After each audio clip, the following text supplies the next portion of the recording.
just in summary, what can an individual do, especially we have seen a lot of questions or some questions we do get it, I'm sure through your counselor and other works that you do get this question about the dua, or is there anything specific a person can do to come out of this addiction? Now they have been addicted. Now, what's the solution? If you can kindly share. Okay, alhamdulillah wa salatu wa salam ala rasulillah. Now, any addiction, the problem with it is that you've lost self-control.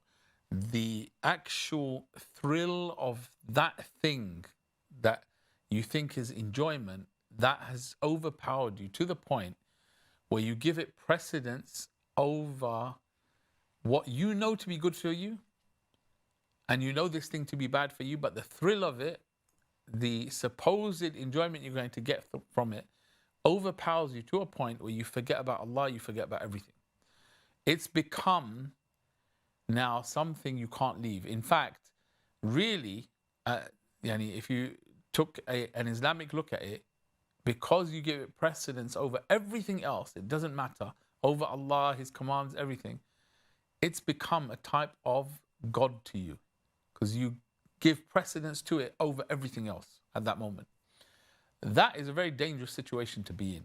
Now, you need to get away from that. A person needs to strengthen their own self-confidence, their own management and resilience, and cut off from that thing and everything that leads to that thing. Shaitan's very smart, He gets you in with the first step.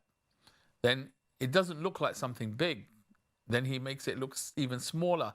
He says, go and do it again and again. And before you know it, it's become a habit that you can't get rid of. Now, it's very telling right now in current times that a lot more of the Muslim community are unfortunately involved in gambling. Not because they don't know it's haram, because our Islam right now has become something superficial. We are people who are engrossed in the worldly pleasures, and that's what we have around us. If you compare us living in the West to those who are living in the East and in Muslim countries who are suffering and just manage to find just enough to eat or even less than that, they don't have these problems because they're struggling just to find the bare necessities. We who have luxuries in life, we're going the opposite way, because now we've become engulfed in dunya, and therefore we just think get rich quick, and gambling is the way to get rich, and no one really gets rich through gambling anyway. Yeah, but shaitan plays with us and we get duped by shaitan, and then we fall into this sin, then we can't leave the sin, and then we destroy ourselves, our hereafter, our families, society. Why? All because we made the dunya the focus of our lives, and we lose all contentment in our hearts.